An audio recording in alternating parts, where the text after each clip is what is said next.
आज हम बात करते हैं ज्योतिष की डिक्शनरी यानी शब्दावली। ज्योतिष में कौन कौन से शब्द प्रयोग होते हैं और उनका मतलब क्या होता है, क्योंकि जब तक हमें ज्योतिष में प्रयुक्त शब्दों की शब्दावली का पूरा भावार्थ नहीं पता होगा तो हम आगे चल नहीं सकते। तो हम कुछ नए शब्दों से शुरू करते हैं। सबसे पहले हम लेते हैं अज का मतलब होता है ब्रह्मा, और ब्रह्मा को हम मेष राशि से परिभाषित करते हैं। फिर हम बात करते हैं अंतरिक्ष की। अंतरिक्ष का मतलब होता है आकाश यानी स्वर्ग, और इसका दूसरा मतलब होता है गुप्त, जो गुप्त रूप से काम है। और वैसे अंतरिक्ष में आकाश गंगाएं होती हैं जिनको हम की गैलेक्सीज कहते हैं, और ये सफ़ेद रंग की होती हैं, मिल्की होती हैं ये, मिल्की वे। हाँ मिल्की वे। इनको इनके अंदर असंख्य तारों का समूह होता है। मतलब ये गैलेक्सी में वैसे कितनी गैलेक्सियाँ होंगी ये आकाश में? कोई गिनती नहीं है जी, ये कुछ कैलकुलेटेड नहीं है। कोई फिगर कुछ देता है, कोई फिगर कुछ देता है। कितना देता है वैसे? ध्यान नहीं है इसका क्या चीज़ है। एक आकाश ये एक्चुअली बेसिकली एस्ट्रोनॉमी की लाइन है। वैसे है तो एस्ट्रोनॉमी। इसलिए एस्ट्रोलॉजी और एस्ट्रोनॉमी अलग अलग चीज़ है। तो एस्ट्रोनॉमी जब पढ़ेंगे ना तब उसमें सारी चीज़ क्लियर है। फिर हम बात करते हैं अनुराधा की। अनुराधा का मतलब होता है 27 नक्षत्र होते हैं, उनमें से 17वां जो नक्षत्र है उसको अनुराधा बोलते हैं। यह नक्षत्र कहते हैं बहुत शुभ माना जाता है, और इसके 4 तारे होते हैं जो प्रायः एक ही सीध में उत्तर दक्षिण को हैं, और विशाखा से नीचे पूर्व में होता है। एक शब्द आता है ज्योतिष में अंतब। अंतब का मतलब होता है आखिरी, अंत मतलब लास्ट। इसको बोलते हैं मीन राशि। जैसे मेष होगी प्रथम, तो मीन होगी लास्ट, तो इसको अंतब बोलते हैं। अभिजीत एक वर्ड आपने सुना होगा। ये मेरे लिखा हुआ है कुंडली में अभिजीत नक्षत्र की। वो नक्षत्र है, वो 28वां नक्षत्र है। ये बात हो रही है, ये वही बता रहा है जी, उत्तराषाढ़ा मेरे नक्षत्र है जी। हाँ अभिजीत एक तारा होता है। हाँ। दिन का ये 8वां मुहूर्त होता है, उसको अभिजीत मुहूर्त कहते हैं। अभी जैसे अभी 11:15 बजे से 11:45 बजे तक अभिजीत मुहूर्त चलेगा। इसमें भी शुभ काम किए हुए सारे बढ़िया जाते हैं। सवाई बोल रहे हो जिसको? बिल्कुल 11:15 से 11:35 से 12:15 तक चलता है। ये कोई भी आपको दिन में शुभ काम करना हो, आपको राहु काल का नहीं पता, आप अभिजीत मुहूर्त में काम कर लो। तो ये हर रोज का अभिजीत अलग होता है? डेली अभिजीत आता है, बस 11:37 से, बस एक बुधवार को शायद नहीं होता। हाँ, बाकी 11:15 तो 12:15 के आसपास होता है। हाँ बस बेसिकली यही है। उत्तराषाढ़ा नक्षत्र के अंतिम 15 दंड और श्रवण नक्षत्र के 4 दंड, ये भी अभिजीत में आता है। हाँ वही मैं बता रहा हूँ, मेरा उत्तराषाढ़ा के लास्ट में जन्म हुआ है जी। हाँ तो अभिजीत में एक्चुअली बेसिकली इसकी खोज हुई 28वां नक्षत्र है ये। हाँ। वैसे 27 होते हैं, 28वें को अभिजीत कहते हैं। वैसे इसे मान्यता नहीं दी गई है ना इतनी, कम है हाँ। उसकी मान्यता। अब एक होते हैं गंडमूल नक्षत्र, हाँ। जो मैंने बताया था फार्मूला, अरे आम और जम्मू। ठीक है जी। तो उसमें से ज्येष्ठा नक्षत्र जो आता है उसकी आखिरी और मूल नक्षत्र की 2 घड़ियाँ, ये गंडमूल में, इसको अभुक्त मूल बोलते हैं। ठीक है। जो कि भुगते नहीं गए, अभुक्त मूल। इस काल में उत्पन्न संतान पितृधन का भोग नहीं कर सकती, यानी पिता से उसको जो पैसा है वो नहीं मिलता। अब एक शब्द आता है ज्योतिष में अयन। उत्तरायण और दक्षिणायन। अयन, हाँ उत्तरायण। इसमें क्या होता है कि सूर्य और चंद्रमा का दक्षिण से उत्तर की ओर और उत्तर से दक्षिण की ओर, ये उत्तरायण और दक्षिणायन गमन होता है। ये सूर्य की गति है ये। इसी से अयन बनते हैं, अयन से आगे ऋतुएं बनती हैं। तो सूर्य के उत्तर तथा दक्षिण जाने का समय, एक वर्ष में कहते 6 ऋतु होती हैं। हाँ जी, 3 ऋतु। 3 ऋतु का 1 अयन, हाँ। और 2 अयन का 1 वर्ष, यानी 6 महीने का 2 हो गए ना। बिल्कुल क्लियर हो गई बात है। तो ज्योतिष शास्त्र सेना की गति, मार्ग, स्थान, आश्रम, घर, समय, अंश, अयन के प्रारंभ में होने वाला यज्ञ, ये सब अयन के मतलब है। अयन काल क्या होता है? वही बता 6 दिया। महीने का समय, वह समय जो एक अयन में लगे। और अयन संक्रमण क्या होता है? अयन संक्रांति यानी मकर तथा करक की संक्रांति, और प्रत्येक संक्रांति से 20 दिन पूर्व का समय, वो अयन काल होता है। अयन संक्रमण। भीष्म पितामह ने प्राण त्यागे थे ना, उसने बकायदा उत्तरायण की वेट की थी। 6 महीने पड़ा रहा था हाँ वो। 6 महीने वो शर शैया पे पड़ा हुआ था। हाँ, तीर बाणों तो की। उत्तरायण आने के बाद उसने अपना देह को त्याग किया था। एक शब्द आता है ज्योतिष में अरिष्ट। अरिष्ट। हाँ, अरिष्ट ग्रह बोलते हैं। तो अनिष्ट ग्रहों का योग जो फलित ज्योतिष के अनुसार अनिष्टकर होता है, या दूसरा मतलब ये होता है कि वह अर्क जो दुआओं को फुलाकर बनाया जाता है, औषधियों का धूप में खमीर उठाकर बनाया हुआ मध्य। फिर इसका मतलब होता है सूती का ग्रह, जबकि यहाँ की डिलीवरी होने वाली हो।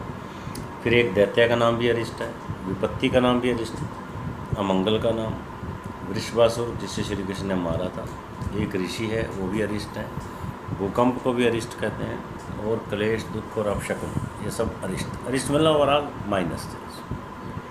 देन बात जैसे अब अनिष्ट बोल देते हैं, इन्होंने वो अरिष्ट अनिष्ट है, बनाया। हाँ, अरिष्ट प्रॉपर वर्ड अरिष्ट ही है। हाँ अरुंधति एक वर्ड है। ये कौन थी? वशिष्ठ ऋषि थे, उनकी पत्नी थी। जिनको वो चंद्रमा और वाला वो हाँ, हुआ था तो अरुंधति। सप्तऋषि तारों के पास उगने वाला छोटा तारा, विवाह उपरांत इससे पत्नी को दिखाया जाता है। वशिष्ठ मुनि की पत्नी थी ये। दक्ष की कन्या का नाम भी अरुंधति था, और तंत्र के अनुसार जीवा, इसको भी अरुंधति कहते हैं। ये बड़ी लर्नड लेडी थी ये सीता जी को बड़ा ज्ञान देती थी, बड़ा उपदेश देती थी। अरुण क्या होता है? अरुण, अरुण का मतलब होता है लाल, वैसे तो रक्त क्रांति वाला। ये सूर्य का सारथी है। या फिर संध्या को आपने लालिमा देखी होगी, जो लाल लाल सी अपने अगर रेखाएँ दिखती हाँ जी, हाँ जी, हैं, हाँ उसको जी। अरुण कहते हैं। सुबह भी अरुण होती है, ठीक है जी। तो भी अरुणिमा वर्ड बना हुआ है। माघ मास का सूर्य, ये भी अरुण होता है। प्रातःकाल यानी ये भी अरुण हो गया। सिंदूर, लाल कमल, एक प्रकार की मणि, और वह पुच्छल तारा जिसकी शिखा चंवर के समान होती है। चमर की अंदर जी चंवर, चंवर डुलाना, यूँ इस तरह से उसको चंवर बोलते हैं। एम डिलान दे दिया गोलाई। नहीं, अपने जैसे राजा महाराजा होते थे, उनके ऊपर वो छाता सा नहीं लिए रहते, हाँ। चंवर डुलाना, उसको चंवर अच्छा। कहते हैं। छाया करना मतलब उनको। ठीक है, और छतरी जी वर्ग। हाँ हाँ, इनकी संख्या 77 और ये वायु के पुत्र कहलाते हैं अरुण। देन बात करते हैं अपने अर्गला की। एक वर्ड है अर्गला का मतलब ये होता है कि जो वो बादल जो सूर्योदय और सूर्यास्त के समय दिखाई पड़ते हैं। दुर्गा सप्तशती के आदि में पाठ किए जाने वाला एक स्तोत्र भी होता है, उसको भी अर्गला स्तोत्र कहते हैं। एक वर्ड आता है अली। अली का मतलब भंवरा होता है, और वृश्चिक राशि को अली कहते हैं। देन एपोक्लिम, ये बड़ा महत्वपूर्ण वर्ड है। अपोक्लिम। हाँ, एक तो केंद्र होता है कुंडली में, ठीक है जी। एक एपोक्लिम होता है, एक उपचय भाव होता है, एक त्रिशदाय होता है। ठीक वर्ड है। बता रहा हूँ। तो अभी इस यहाँ एपोक्लिम की चर्चा कर रहे हैं। कुंडली के 3, 6, 9 और 12 भाव, ये एपोक्लिम कहलाते हैं। ये रेक्टेंगल इसी बन जाता तरह है। 2, 5, 7, 9 ये पणफर कहलाते हैं। 2, 5, 7, 9। ठीक है। देन हम बात 2, 6, 9, 12 क्या कहलाते हैं जी? 6, 8, 12 तो वो कहलाते हैं आपके खट त्रिक स्थान। त्रिक स्थान। 3, 6, 10, 11 ये त्रिशदाय होता है। ठीक है। और अश्लेषा एक वर्ड आता है। तो राशि नक्षत्र चक्र है। के 27 नक्षत्रों में 9वां नक्षत्र अश्लेषा होता है। इसमें जन्म लेने वाली कन्या विष कन्या होती है, अश्लेषा वाली। इसके 5 तारे और चक्र के समान आकार है। यह पुख्य नक्षत्र के दक्षिण में और उसी की बराबरी से सिर पर आता है। अष्ट धातु, अष्ट धातु का मतलब ये होता है कि 8 प्रकार की धातुएं, सोना, चांदी, तांबा, रांगा, जस्ता, सीसा, लोहा और पारा, इसको अष्ट धातु कहते हैं। इसके छल्ले वल्ले भी बनते हैं। अष्टमी क्या होती है? अष्टमी तो तिथि होगी। हाँ, 8। शुक्ल या कृष्ण पक्ष की 8वीं तिथि, इसको अष्टमी बोलते हैं। अश्विनी क्या होता है? अश्विनी तो नक्षत्र है जी। 27 नक्षत्रों में पहला नक्षत्र ये हो गया। इसके मुख्य 3 तारे हैं। 2 तारे बीच में आपस में कुछ तिरछे, एक में कुछ नीचा परंतु बराबरी से, और ऊपरी छोर पर एक तारा तथा नीचे एक तारा। ये दोनों ही तारे चमकदार हैं, परंतु उत्तर की ओर का तारा अधिक चमकदार है। तीसरा तारा जो पूर्व दिशा में सर्वाधिक तेजस्वी है। अब बात करते हैं आसोज। आसोज का महीना, इसको कवार का महीना भी बोलते हैं, अस्सु भी बोलते हैं पंजाबी में। अश्विन अस्सु। हिंदी में अश्विन भी बोलते हैं। अस्सु आना लगा ना। हाँ, आना लगा। देन आगे बात करते हैं हम अहोरात्र की। अहोरात्र का मतलब दिन और रात, सर्वदा या निरंतर चलना, इसको भी अहोरात्र कहते हैं। आप अगर ये युद्ध अहोरात्र चला, मतलब लगातार चला, दिन और रात चला जी। अमावस्या क्या चीज़ होती है? वो तो मस्से ही होगी जब चंद्रमा सूर्य के। ज्योतिष शास्त्र में तिथियों की गणना शुक्ल पक्ष प्रतिभा से आरंभ होती है, प्रतिपदा से, और अमावस पर खत्म होती है। सूर्य चंद्र एक अमावस साथ के 3 भेद हैं, सिनी वाली, दर्श और कुहू। प्रातःकाल से लेकर रात्रि तक रहने वाली अमावस्या को सिनी वाली कहते हैं। चतुर्दशी से विद्ध को दर्श एवं प्रतिपदा से युक्त अमावस्या को कुहू कहते हैं। ये अलग अलग प्रकार हैं, कौन सी तिथि में वो अमावस पड़ रही है उसका। ठीक है। प्रतिपदा राति मत्स्य आज हाँ हाँ। राति प्रतिपदा 12 को चल भी पहली तिथि, तो ये वाली अमावस्या हुई। तो बस यही होंगी आज। देन बात करते हैं अष्टोत्तरी दशा की। जीवन की पूरी अवधि कहते हैं 108 वर्ष अगर मान लें और उससे काल गणना करें तो उसको अष्टोत्तरी दशा कहते हैं। अष्टोत्तरी मीन्स 100 + 8, अष्टोत्तरी। दक्षिण भारत में ये मतलब जो है पद्धति काफ़ी प्रचलित होती है। एक शब्द आता है आंगिरस। आंगिरस का मतलब अंगिरा ऋषि के पुत्र यानी बृहस्पति। उत्थ्य और उत्थ्य और संवर्त। अथर्ववेदी 4 ऋचाओं का एक सूक्त जिसके रचयिता अंगिरा थे। ये एक ऋषि हैं, उससे आंगिरस बना है। अंगिरा ऋषि। आकाश, आकाश का मतलब है नभ और अंतरिक्ष। आकाश मंडल हो गया, नभ मंडल और खगोल। आके कर मतलब मकर राशि। एक शब्द आता है जयपुर में पतंग उड़ते हैं, आखा तीज। अखा तीज। आखा तीज का मतलब होता है वैशाख शुक्ल की तीज। जो वैशाख महीने में शुक्ल पक्ष में आए वो तीज, इस पे पतंग उड़ते हैं जयपुर में खास तौर से। और इस दिन के मुहूर्त को अबूझ मुहूर्त कहते हैं। साल में 5 मुहूर्त जो अबूझ होते हैं उनमें से आखा तीज एक है। 5 कौन कौन से हैं वो? 5 में जन्माष्टमी आ जाएगा, आखा तीज आ जाएगा, एक नवरात्रों में आ जाता है, और 2-3 और हैं, मतलब 2 और हैं। 5 मुहूर्त होते हैं ये, तो इनको अबूझ मुहूर्त कहते हैं। देन आपका आगम। आगम का मतलब भविष्यवक्ता, समागम, आय, वेद, शास्त्र, तंत्र शास्त्र, ये सारे आगम हो गए। और इसको जानने वाला आगम ज्ञानी हो गया। आगमी का मतलब ज्योतिषी से होता है। अगस्त्य एक शब्द आता है, ये मतलब होता है दक्षिण, अगस्त की दशा। वैसे अगस्त बहुत बड़े मुनि हुए हैं। अगस्त जी, हाँ, इन्होंने पूरा समुद्र पी लिया था। अच्छा। समुद्र पी के अपने अंदर ही पूरा ले गए थे। हाँ। इन्होंने राम जी को हथियार प्रोवाइड किए थे युद्ध में जाने के लिए। बड़े गुर सिखाए थे कि वहाँ जाके युद्ध कैसे करना है। काफ़ी अस्त्र शस्त्र इन्होंने ऐसे तीर कमान दिए, जो बाण छोड़ दो तो उतने से 100 गुना बाण वापस आ जाते। मतलब वो ऐसे बाण थे कि जो ख़त्म ही नहीं होते। एक बाण छोड़ा 100 आ गए, 2 छोड़े 200 आ गए। इन्हें शिक्षा दीक्षा अगस्त ऋषि को लिए ऋषि अगस्त ऋषि वास्ते घूमने गए थे। जब वो जंगल में घूम रहे थे, ये तो ताड़का ने मारा खर दूषण को मार के ताड़का का नाक काट के उसके बाद, हाँ, उसके बाद ये गए थे। तो ये संदीपनी ऋषि मुनि के आश्रम में गए थे। संदीपनी, सॉरी, ये सुतीक्ष्ण मुनि। सुतीक्ष्ण मुनि अगस्त के शिष्य थे। सुतीक्ष्ण मुनि भी काफ़ी पहुँचे चीज़ थे। तो उन्होंने फिर इनको कहा कि चलो मेरे गुरु का आश्रम पास में, वहाँ भी चलो। तो वहाँ फिर ये अगस्त मुनि के आश्रम में गए थे। वहाँ इन्होंने चरण स्पर्श किया, उनका पूरा मतलब इज्जत किया। तब उन्होंने इसको बदले में ये हथियार वगैरह दिए अगस्त मुनि ने, वो पहुँचे हुए थे। तो संदीप जो सुदीपनी है वो तो कृष्ण जी के गुरु थे। ये सुतीक्ष्ण मुनि है, ये राम जी इनके पास गए थे। राम जी जंगल में जिनसे मिले उनमें शबरी भी एक थी और ये सुतीक्ष्ण भी एक थे। हाँ। देन बात करते हैं आफ्ताब की। आफ्ताब का मतलब होता है सूर्य, जो कि चमकता है। एक नक्षत्र आता है आर्द्रा नक्षत्र, इसका स्वामी मंगल होता है। ठीक है, ये बारिश इसमें 27 नक्षत्रों में एक होता है। हाँ, बारिश का इससे वो निकालते हैं, कैलकुलेशन निकालते हैं मानसून का। और ये छठा नक्षत्र होता है, इसका एक तारा होता है, या प्रायः भरणी की सीध में होता है। मार्च के महीने में शाम के समय सिर के ऊपर कुछ दक्षिण की ओर दिखाई देता है। इसका आकार मणि के समान होता है। यह आकाश गंगा के बाहरी किनारे पर है। वह समय जब सूर्य आर्द्रा नक्षत्र का होता है तो उससे मानसून का निर्धारण भी होता है। देन एक विवाह होता है आसुरी विवाह। आसुरी विवाह का मतलब कन्या के पिता को धन देकर किया गया विवाह। आप कन्या को ला रहे हो, उसके पिता को धन दे के ला रहे हो, तो आसुरी विवाह। आसोज का मतलब अश्विन मास या कुआर का महीना, वही पहले वर्ड आ चुका है। आषाढ़ का मतलब चंद्र वर्ष का चौथा महीना, जो प्रायः जुलाई में होता है। इस माह में जन्मे व्यक्ति जीवन में किसी उम्र में कोई एक ऐसी अड़चन आती है जबकि उनके जीवन का विकास रुक जाता है। जो व्यक्ति इन परिस्थितियों में साहस नहीं खोते, उन्नति करते चले जाते हैं। तो ये हो गए ए और आ अक्षर के शब्द। अब हम बात करते हैं ई अक्षरों के शब्दों की। ई में सबसे पहला इंदु आ गया। इंदु का मतलब चंद्रमा, कपूर और 1 की संख्या, इसको इंदु बोलते हैं। इंदु कला का मतलब चंद्रमा की कला या चंद्रमा की किरणें। ई से फिर अगला वर्ड बनता है इंद्र। इंद्र का मतलब ऐश्वर्यवान, श्रेष्ठ, एक प्राचीन वैदिक देवता जो अंतरिक्ष में रहता है, वे देवताओं का राजा है। 12 आदित्यों में से एक है ये। आदित्य तो सूर्य थे ना जी? हाँ, 12 आदित्य, उनमें से इंद्र भी एक है। 12 आदित्यों के अलग अलग नाम है ना। हाँ। ये 12 आदित्य कैसे बने थे मैंने आपको बताया था एक बार। त्वष्टा ऋषि ने सूर्य की गढ़ाई करके बनाया था, उसकी गर्मी उबारा। देन 14 की संख्या के इंद्र कहते हैं। कूटज नाम का वृक्ष है, उसको भी इंद्र कहते हैं। नेपच्यून ग्रह को भी इंद्र कहते हैं। ठीक है। देन आपने बात करते हैं ईड़ा की। तो ईड़ा पीड़ा ये नाड़ियाँ होती हैं। ठीक है।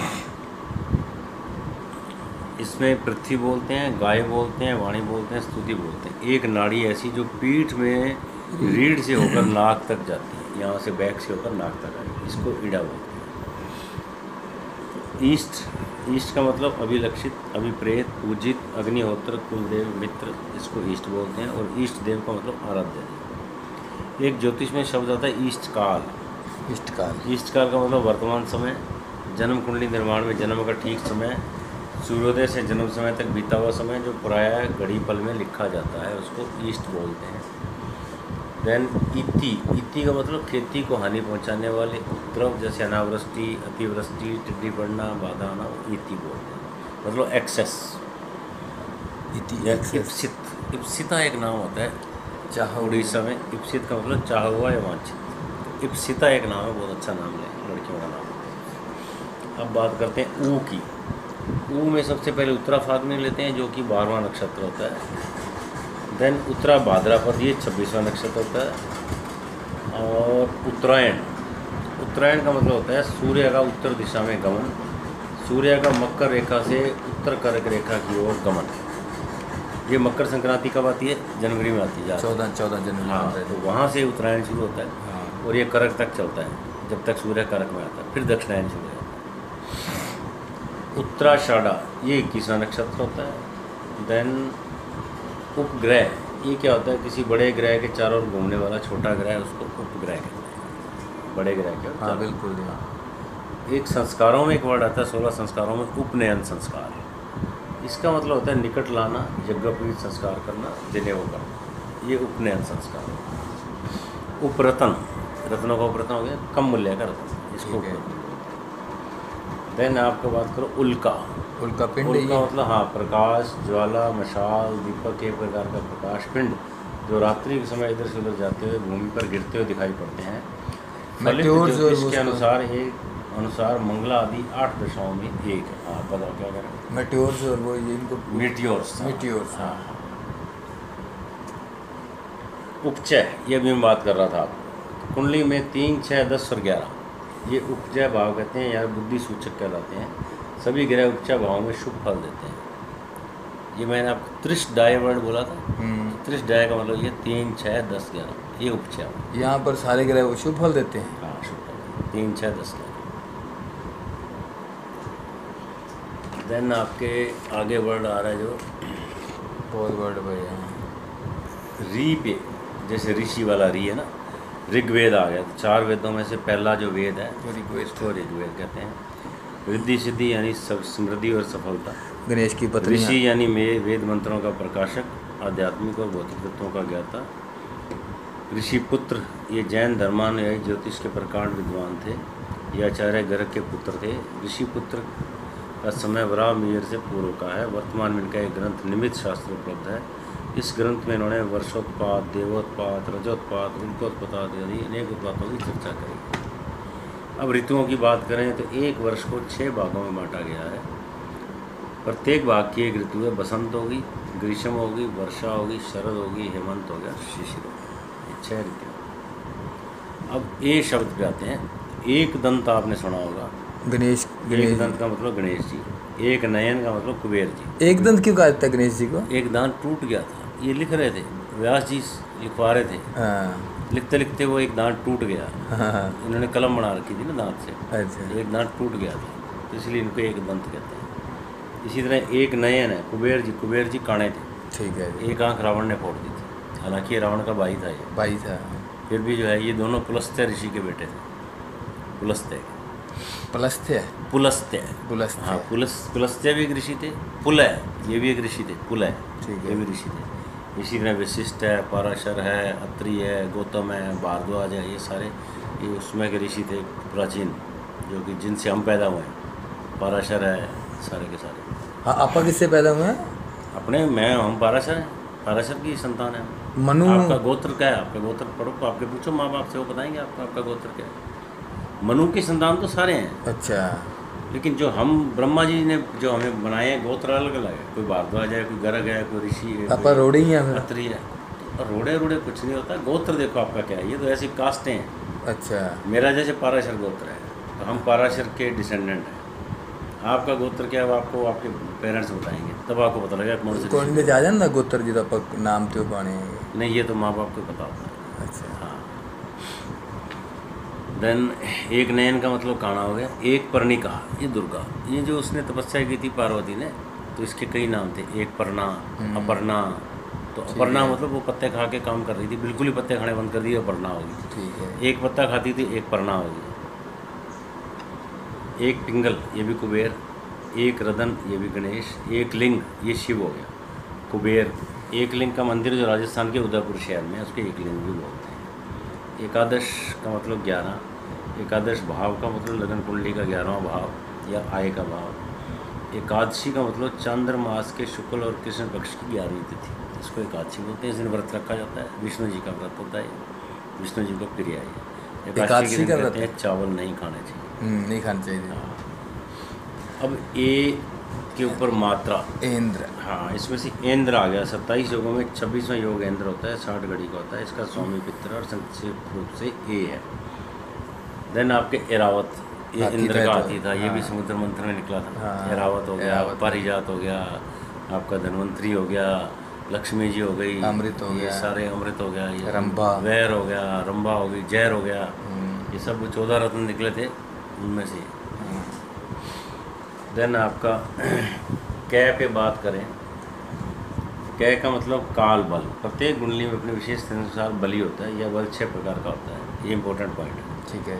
आपने कुंडली पढ़ा होगा। स्थान बल, देन दिग्बल, ठीक है, देन चेष्टा बल, देन काल बल, देन दृग बल।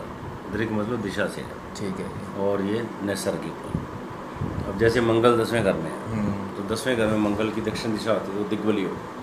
वो तो ये दिग्बल है। हाँ, ये दृग अलग, दृग्बल क्या हुआ? दृग अलग हुआ फिर। ये दिग्बल तो ये हो गया जी, इसी से रिलेटेड है, इसी से रिलेटेड। और बुध है 4थे घर में जैसे। हाँ, अपने अपने हाँ, वो अपनी उसमें दिशा, जिस जो अपनी दिशा में बैठ वो गया, नॉर्थ का स्वामी है। हाँ, वो दिग्बली। दिशा बल कह लो या दिग्बल कह लो जी। हाँ। देन आपका काल बल, ये अलग है। काल बल कहते हैं चंद्र मंगल और शनि रात्रि बली होते हैं। समय बल हो गया जी। हाँ, काल का मतलब समय से हो गया। बिल्कुल बिल्कुल। सूर्य गुरु शुक्र ये दिन में बली होते हैं। बुध रात्रि और दिन दोनों समय बली होता है। पाप ग्रह कृष्ण पक्ष में बलवान होते हैं और शुभ ग्रह शुक्ल पक्ष में बलवान होते हैं।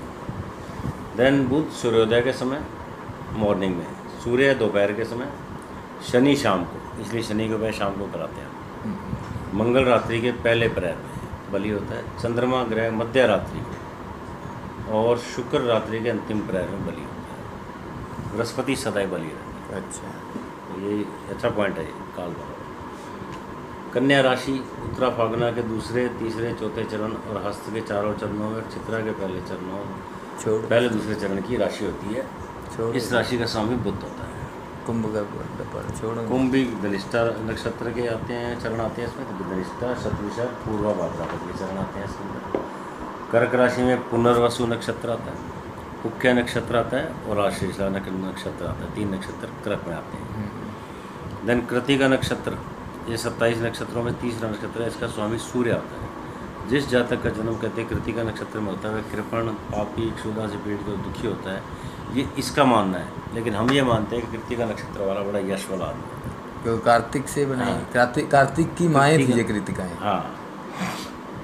देन आपके बात करते हैं कलानिधि योग क्या होता है। जब बृहस्पति कहते हैं दूसरे, 5वें में बुध या शुक्र की राशि में स्थित हो और उस पर बुध या शुक्र की दृष्टि पड़ता हो, तो ये योग बनता है।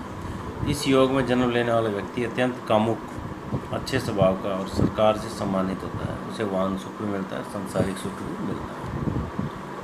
काहल योग या कहल योग, जब चौथे और 9वें स्थान के स्वामी एक दूसरे से केंद्र में होते हैं, यानी चौथा भी केंद्र है और 9वां भी, और लगन का स्वामी बलवान होता है, तो वह योग बनता है। इस योग का जातक हट्ठी, वीर और किसी गांव का मुखिया होता है। एक नाम आता है कल्याण वर्मा। इनका जन्म 578 में माना जाता है। इन्होंने यवनों के होरा शास्त्र का सार संकलित करके सरावली नाम के जातक की ग्रंथ की रचना की थी। सरावली जातक, ये काफ़ी फेमस ग्रंथ है सरावली। अब ये ध्यान रखना है कि इसका राइटर कल्याण वर्मा। कल्याण वर्मा। हाँ। देन एक कमलाकर भट्ट है, इन्होंने 1580 में काशी में सूर्य सिद्धांत के अनुसार सिद्धांत तत्व विवेक नामक ग्रंथ की रचना की थी। देन कुसुम योग, ये क्या होता है? जब गुरु लगन में हो, चंद्रमा साथ में हो और सूर्य चंद्र से अस्तम में हो तो ये योग बनता है। इस योग में जन्म लेने वाला व्यक्ति उच्च पदाधिकारी होता है या गांव का मुखिया होता है। अब बात करते हैं केतु की। ये छाया ग्रह होता है, पूर्व दिशा का स्वामी होता है, तामसी स्वभाव होता है, क्रूर होता है, नपुंसकलिंग होता है, कृष्ण वर्ण का होता है। देन केशव एक शब्द आता है। केशव तो कृष्ण का नाम है। इसका जन्म पश्चिमी समुद्र किनारे नंदीग्राम में 1456 में हुआ था। ये ज्योतिष शास्त्र के प्रसिद्ध विद्वान थे। इन्होंने ग्रह कौतुक, वर्ष ग्रह सिद्धि, जातक पद्धति, तिथि सिद्धि, जातक पद्धति विवृत्ति, ताजिक पद्धति, सिद्धांत वासना पाठ, मुहूर्त तत्व, कुंडाष्टक लक्षण, कई ग्रंथ इन्होंने लिखे हैं केशव। वैसे केशव कृष्ण होते हैं। केंद्र क्या होता है? जन्म कुंडली का 1, 4, 7, 10 बिल्कुल केंद्र। एक शब्द आ गया केंद्रम योग, ये शायद आपको बताया। चंद्रमा के आसपास कोई ग्रह ना हो। हाँ, चंद्रमा के आसपास जिस भाव में ग्रह पड़ा उसके आसपास दोनों भाव खाली हों तो एक केंद्रम योग कहलाता है। चंद्रमा के साथ में क्या बोल रही है? ऐसे व्यक्ति के पास पैसा नहीं टिकता, कर्ज भी रहता है और अन्य तरह से आर्थिक चिंता भी रहती है। जिस भाव में कहते चंद्रमा पड़ा उसके आसपास खाली हो तो ठीक है। अगर सामने हो तो वैसे इसके ग्रह की सामने नहीं, आसपास की बात। करण क्या होता है जी? तिथि के आधे भाग को करण कहते हैं। इसी प्रकार एक 2 करण होते हैं, कुल करण 11 होते हैं, जिनमें से 4 करण स्थिर हैं। इनमें शक्नि नाम का करण कृष्ण पक्ष की 14 के आखिरी भाग में रहता है। इसके बाद अमावस का प्रथम अर्धभाग में चतुष्पद और अंतिम भाग में नाग रहता है। करण जो ज़्यादा फेमस जो वर्ड आते हैं उसमें बब करण आता है, बालव आता है, कोलव आता है, तैतिल आता है, घर आता है, वणिज आता है और विष्टिकरण आता है। विष्टिकरण का दूसरा नाम भद्रा होता है। भद्रा शनि की बहन थी और भद्रा के समय किसी प्रकार का शुभ कार्य वर्जित होता है, ये नहीं करना चाहिए। देन आगे अपने जो है है के आगे के शब्द जो है कल के चैप्टर में अपन इसको आगे कंटिन्यू करेंगे, क्योंकि ये शब्द क्या है कि सारे अपने शब्दावली के अनुसार ही लेते जाएंगे। जो जो शब्द रेलेवेंट आते जाएंगे उनका हम जो है आगे विवेचना करते जाएंगे। आज के लिए